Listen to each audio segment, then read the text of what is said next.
ਵਾਹਿਗੁਰੂ ਜੀ ਕਾ ਖਾਲਸਾ ਵਾਹਿਗੁਰੂ ਜੀ ਕੀ ਫਤਿਹ। ਸੰਗਤ ਜੀ, ਭਾਈ ਸੱਤਾ ਤੇ ਬਲਵੰਤ ਜੀ ਨੇ ਰਾਗ ਰਾਮਕਲੀ ਵਿੱਚ ਧੰਨ ਗੁਰੂ ਰਾਮਦਾਸ ਸਾਹਿਬ ਜੀ ਬਾਰੇ ਬਹੁਤ ਸੁੰਦਰ ਚਿਤਰਣ ਕੀਤਾ ਹੈ। ਧੰਨ ਧੰਨ ਰਾਮਦਾਸ ਗੁਰ ਜਿਨ ਸਿਰਿਆ ਤਿਨੇ ਸਵਾਰਿਆ। ਗੁਰੂ ਰਾਮਦਾਸ ਧੰਨ ਹੈ। ਅਕਾਲ ਪੁਰਖ ਨੇ ਗੁਰੂ ਰਾਮਦਾਸ ਸਾਹਿਬ ਜੀ ਨੂੰ ਪੈਦਾ ਕੀਤਾ, ਉਸੇ ਨੇ ਉਸ ਨੂੰ ਸੋਹਣਾ ਬਣਾਇਆ। ਪੂਰੀ ਹੋਈ ਕਰਾਮਾਤ ਆਪ ਸਿਰਜਣਹਾਰੇ ਧਾਰਿਆ।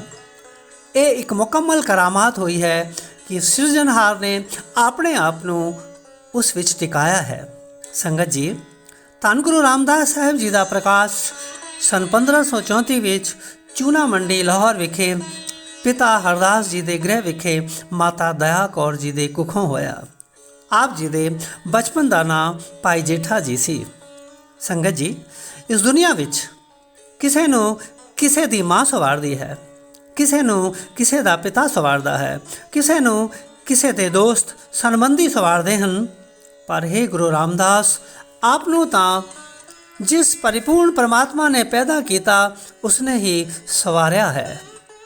ਸੰਗਤ ਜੀ, ਇਸ ਦੁਨੀਆ ਵਿੱਚ ਕੋਈ ਵੀ ਪਦਾਰਥ ਜਿੱਥੇ ਪੈਦਾ ਹੁੰਦਾ ਹੈ ਉੱਥੇ ਸਵਾਰਿਆ ਨਹੀਂ ਜਾਂਦਾ। ਜਿਵੇਂ ਸੋਨੇ ਦੀ ਖਾਨ ਵਿੱਚੋਂ ਸੋਨਾ ਨਿਕਲਦਾ ਹੈ, ਪਰ ਉਹ ਘੜਿਆ ਜਾਂਦਾ ਹੈ ਸੁਨਿਆਰ ਦੀ ਹੱਟੀ 'ਤੇ। ਜੰਗਲ ਵਿੱਚ ਲੱਕੜ ਮਿਲਦੀ ਹੈ, ਪਰ ਜੇਕਰ ਫਰਨੀਚਰ ਖਰੀਦਣਾ ਹੋਏ ਤਾਂ ਤਰਖਾਣ ਦੇ ਕਾਰਖਾਨੇ ਅਥਵਾ ਫਰਨੀਚਰ ਸ਼ੋਰੂਮ 'ਤੇ ਜਾਣਾ ਪਏਗਾ। ਗੱਲ ਸਪਸ਼ਟ ਹੈ ਕਿ ਦੁਨੀਆ ਦਾ ਕੋਈ ਵੀ ਪਦਾਰਥ ਘੜਨ ਤੋਂ ਬਾਅਦ ਹੀ ਚੰਗਾ ਲੱਗਦਾ ਹੈ। ਸੰਗਤ ਜੀ, ਠੀਕ ਇਸੇ ਪ੍ਰਕਾਰ ਮਨੁੱਖ ਵੀ ਅਣਘੜਾ ਚੰਗਾ ਨਹੀਂ ਲੱਗਦਾ। ਅੰਤਰ ਸਿਰਫ ਇਤਨਾ ਹੈ, ਦੁਨੀਆ ਦੇ ਪਦਾਰਥ ਨੂੰ ਦੁਨੀਆ ਦੇ ਲੋਕ ਘੜਦੇ ਹਨ, ਪਰ ਮਨੁੱਖ ਨੂੰ ਗੁਰੂ ਘੜਦਾ ਹੈ। ਗੁਰਬਾਣੀ ਦਾ ਖਿਆਲ ਤਿੱਥੈ ਘੜੀਐ ਸੁਰਤ ਮਤ ਮਨ ਬੁੱਧ। ਭਾਈ ਜੇਠਾ ਜੀ ਜਦੋਂ 2 ਸਾਲ ਦੇ ਸਨ ਤਾਂ ਇੱਕ ਦਿਨ ਦੇਖਿਆ ਵਿਹੜੇ ਵਿੱਚ ਇੱਕ ਲਾਸ਼ ਪਈ ਹੋਈ ਹੈ। ਕਿਸੇ ਤੋਂ ਪੁੱਛਿਆ, ਇਹ ਕੀ ਹੈ? ਲੋਕਾਂ ਨੇ ਕਿਹਾ, ਇਹ ਤੇਰੀ ਮਾਂ ਹੈ, ਇਹ ਹੁਣ ਵਾਪਸ ਨਹੀਂ ਆਏਗੀ। ਬਾਲਕ ਰੂਪ ਭਾਈ ਜੇਠਾ ਦੀਆਂ ਤਾਹਾਂ ਨਿਕਲ ਗਈਆਂ। ਕਹਿਣ ਲੱਗੇ, ਮਾਂ, ਤੂੰ ਤੇ ਕਹਿੰਦੀ ਹੁੰਦੀ ਸੀ ਕਿ ਜੇਠਿਆ, ਮੈਂ ਤੈਨੂੰ ਬਹੁਤ ਵੱਡਾ ਬਣਾਉਂਗੀ। ਤੂੰ ਤਾਂ ਮੇਰੇ ਸਰੀਰ ਨੂੰ ਹੀ ਛੋਟਾ ਹੀ ਛੱਡ ਕੇ ਚਲੀ ਗਈ ਹੈ। ਪਿਤਾ ਦੀ ਉਂਗਲ ਪਕੜ ਸ਼ਮਸ਼ਾਨ ਭੂਮੀ ਗਏ, ਸੰਸਕਾਰ ਕੀਤਾ, ਘਰ ਵਾਪਸ ਆਏ। ਪਿਤਾ ਦੁਕਾਨ 'ਤੇ ਜਾਂਦੇ ਹਨ। ਸ਼ਾਮ ਨੂੰ ਭਾਈ ਜੇਠਾ ਜੀ ਨੂੰ ਮਾਂ ਪਿਓ ਦੋਹਾਂ ਦਾ ਪਿਆਰ ਕਰਦੇ ਹਨ। ਸੰਗਤ ਜੀ, ਇਸ ਪ੍ਰਕਾਰ ਜੀਵਨ ਬਤੀਤ ਹੋ ਰਿਹਾ ਸੀ। ਭਾਈ ਜੇਠਾ ਜੀ 7 ਸਾਲਾਂ ਦੇ ਹੋ ਗਏ। ਇੱਕ ਦਿਨ ਭਾਈ ਜੇਠਾ ਜੀ ਅੰਮ੍ਰਿਤ ਵੇਲੇ ਉੱਠੇ, ਘਰ ਦਾ ਥੋੜ੍ਹਾ ਬਹੁਤਾ ਕੰਮ ਕੀਤਾ ਅਤੇ ਪਿਤਾ ਜੀ ਨੂੰ ਆਵਾਜ਼ ਮਾਰੀ, ਬਾਪੂ ਜੀ, ਅੱਜ ਮੈਂ ਤੁਹਾਡੇ ਤੋਂ ਪਹਿਲਾਂ ਉੱਠਿਆ ਹਾਂ, ਘਰ ਦਾ ਸਾਰਾ ਕੰਮ ਵੀ ਕਰ ਲਿਆ ਹੈ, ਆਪ ਨਹੀਂ ਉੱਠੇ? 2-4 ਆਵਾਜ਼ਾਂ ਮਾਰੀਆਂ, ਪਰ ਪਿਤਾ ਜੀ ਨਹੀਂ ਉੱਠੇ। ਭਾਈ ਜੇਠਾ ਜੀ ਸੋਚਣ ਲੱਗੇ, ਕੀ ਗੱਲ, ਪਿਤਾ ਜੀ ਆਵਾਜ਼ ਨਹੀਂ ਦਿੰਦੇ? ਮੇਰੇ ਤੋਂ ਜਾਣੇ ਅਣਜਾਣੇ ਕੋਈ ਗਲਤੀ ਤਾਂ ਨਹੀਂ ਹੋ ਗਈ? ਸੰਗਤ ਜੀ, ਨੇੜੇ ਜਾ ਕੇ ਸੋਚਦੇ ਹਨ ਕਿ ਚਲੋ ਕੋਈ ਗੱਲ ਨਹੀਂ, ਮੈਂ ਆਪਣੀ ਗਲਤੀ ਗਲਵੱਕੜੀ ਪਾ ਕੇ ਬਖਸ਼ਾ ਲਵਾਂਗਾ। ਸੰਗਤ ਜੀ, ਗਲਵੱਕੜੀ ਪਾਉਣ ਦੀ ਤਿਆਰੀ ਹੈ। ਜੋ ਚਿਹਰੇ ਤੋਂ ਚਾਦਰ ਚੁੱਕੀ, ਭਾਈ ਜੇਠਾ ਜੀ ਦੀਆਂ ਅੱਖਾਂ ਸਾਹਮਣੇ ਉਹ ਦ੍ਰਿਸ਼ ਆ ਗਿਆ ਜਿਹੜਾ ਉਹਨਾਂ ਨੇ 2 ਸਾਲ ਦੀ ਉਮਰ ਵਿੱਚ ਮਾਤਾ ਜੀ ਦਾ ਦੇਖਿਆ ਸੀ। ਫਿਰ ਤਾਹਾਂ ਨਿਕਲ ਗਈਆਂ, ਬਾਪੂ, ਤੂੰ ਵੀ ਮੈਨੂੰ 7 ਸਾਲਾਂ ਦਾ ਹੀ ਛੱਡ ਕੇ ਚਲਿਆ ਗਿਆ। ਸੰਗਤ ਜੀ, ਨਾਨੀ ਆ ਗਈ।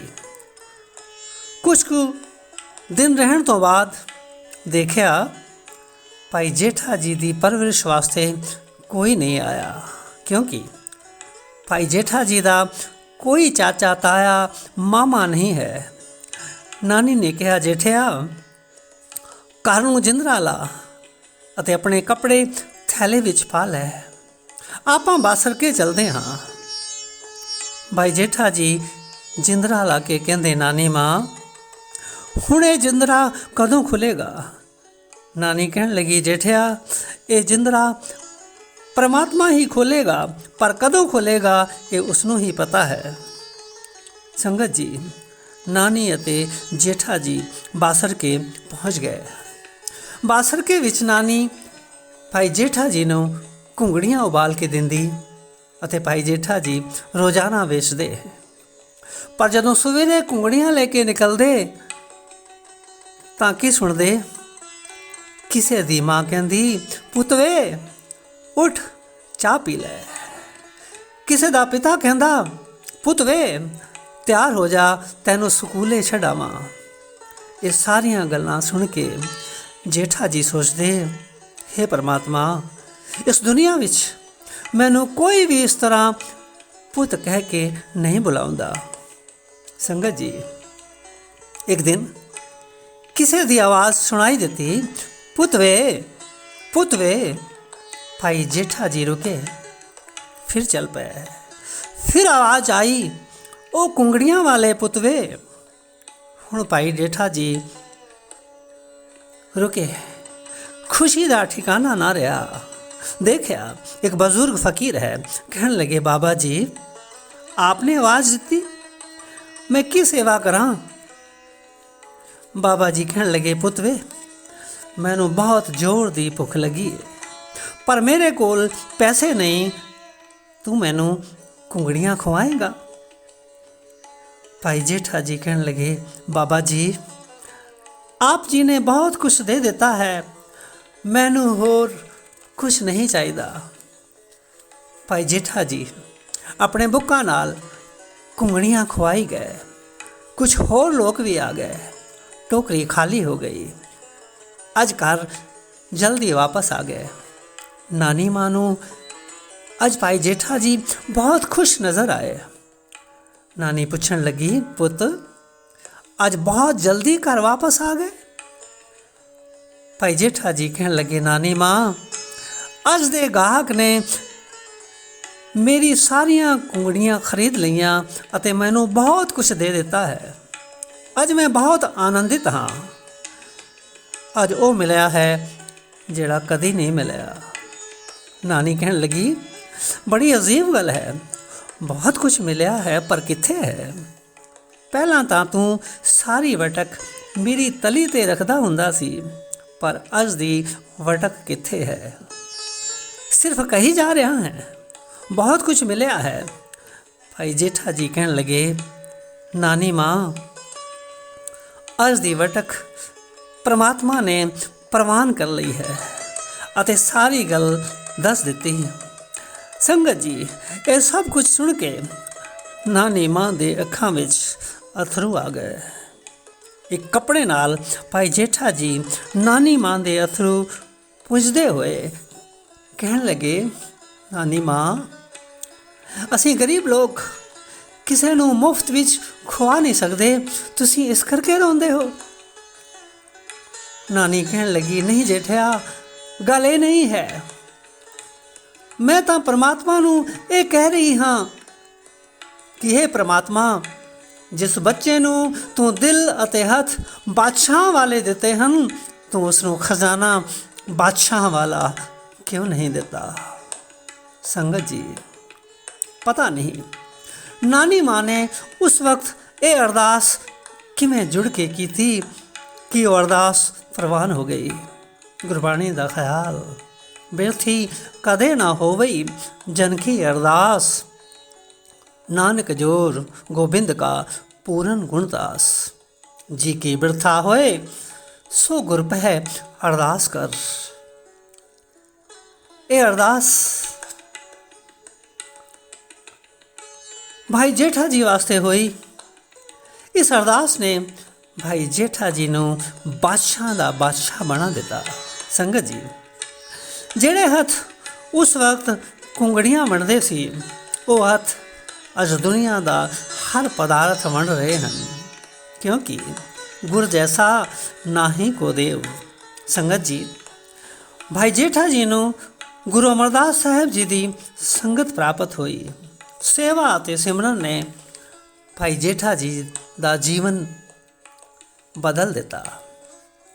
ਕੁਝ ਇਮਤਿਹਾਨਾਂ ਦੇ ਬਾਅਦ ਗੁਰੂ ਅਮਰਦਾਸ ਸਾਹਿਬ ਜੀ ਨੇ 1 ਸਤੰਬਰ 1574 ਨੂੰ ਗੁਰੂ ਨਾਨਕ ਸਾਹਿਬ ਜੀ ਦੀ ਗੁਰਗੱਦੀ ਭਾਈ ਜੇਠਾ ਜੀ ਨੂੰ ਦੇ ਦਿੱਤੀ।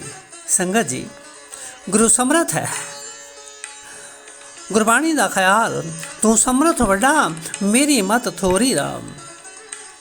ਉਹ ਪਰਮਾਤਮਾ ਭਿਖਾਰੀ ਨੂੰ ਰਾਜਾ ਅਤੇ ਰਾਜੇ ਨੂੰ ਭਿਖਾਰੀ ਬਣਾ ਦਿੰਦਾ ਹੈ, ਜਿਵੇਂ ਭਿਖਾਰੀ ਤੇ ਰਾਜ ਕਰਾਵੇ, ਰਾਜਾ ਤੇ ਭਿਖਾਰੀ।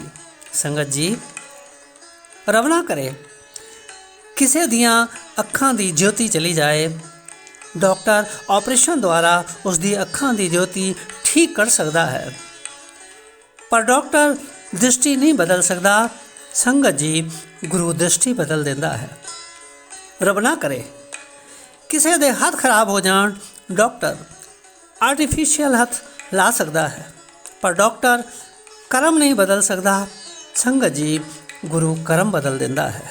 ਰੱਬ ਨਾ ਕਰੇ ਕਿਸੇ ਦੀਆਂ ਲੱਤਾਂ ਖਰਾਬ ਹੋ ਜਾਣ, ਡਾਕਟਰ ਆਰਟੀਫੀਸ਼ੀਅਲ ਲੱਤਾਂ ਲਾ ਸਕਦਾ ਹੈ, ਪਰ ਡਾਕਟਰ ਮਨੁੱਖ ਦਾ ਰਾਹ ਪੈਂਡਾ ਨਹੀਂ ਬਦਲ ਸਕਦਾ। ਪਰ ਸੰਗਤ ਜੀ, ਗੁਰੂ ਰਾਹ ਵੀ ਬਦਲ ਦਿੰਦਾ ਹੈ। ਗੁਰਬਾਣੀ ਦਾ ਖਿਆਲ, ਭੂਲੇ ਕੋ ਗੁਰ ਮਾਰਗ ਪਾਇਆ, ਅਵਰ ਤਿਆਗ ਹਰ ਭਗਤੀ ਲਾਇਆ। ਸੰਗਤ ਜੀ, ਗੁਰੂ ਅਮਰਦਾਸ ਜੀ ਨੇ ਭਾਈ ਜੇਠਾ ਜੀ ਦੀ ਦ੍ਰਿਸ਼ਟੀ, ਕਰਮ ਅਤੇ ਰਾਹ ਬਦਲ ਦਿੱਤੇ।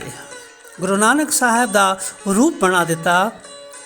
ਧੰਨ ਗੁਰੂ ਰਾਮਦਾਸ ਸਾਹਿਬ ਜੀ ਨੇ 30 ਰਾਗਾਂ ਵਿੱਚ ਬਾਣੀ ਦਾ ਉਚਾਰਨ ਕੀਤਾ। ਆਪ ਜੀ ਦੇ 635 ਸ਼ਬਦ ਧੰਨ ਸ੍ਰੀ ਗੁਰੂ ਗ੍ਰੰਥ ਸਾਹਿਬ ਮਹਾਰਾਜ ਜੀ ਵਿੱਚ ਸੁਸ਼ੋਭਿਤ ਹਨ। ਗੁਰੂ ਰਾਮਦਾਸ ਜੀ ਨੇ ਪਿੰਡ ਤੁੰਗ ਦੇ ਜ਼ਮੀਂਦਾਰਾਂ ਤੋਂ 700 ਅਕਬਰੀ ਰੁਪਏ ਦੇ ਕੇ 500 ਵਿਗੇ ਜ਼ਮੀਨ ਖਰੀਦੀ ਅਤੇ ਗੁਰੂ ਕਾ ਚੱਕ ਅੰਮ੍ਰਿਤਸਰ ਸਾਹਿਬ ਦੀ ਨੀਂਹ ਸੰਨ 1574 ਵਿੱਚ ਰੱਖੀ ਅਤੇ ਸੰਨ 1577 ਵਿੱਚ ਸਰੋਵਰ ਦੀ ਆਰੰਭਤਾ ਕਰਵਾਈ।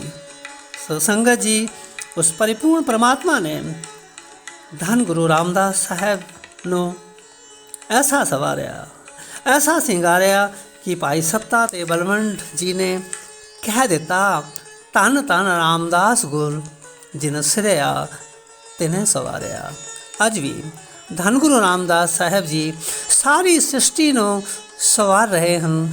ਪ੍ਰੇਮ ਨਾਲ ਆਖੋ ਜੀ, ਧੰਨ ਗੁਰੂ ਰਾਮਦਾਸ, ਧੰਨ ਗੁਰੂ ਰਾਮਦਾਸ, ਧੰਨ ਗੁਰੂ ਰਾਮਦਾਸ। ਵਾਹਿਗੁਰੂ ਜੀ ਕਾ ਖਾਲਸਾ, ਵਾਹਿਗੁਰੂ ਜੀ ਕੀ ਫਤਿਹ।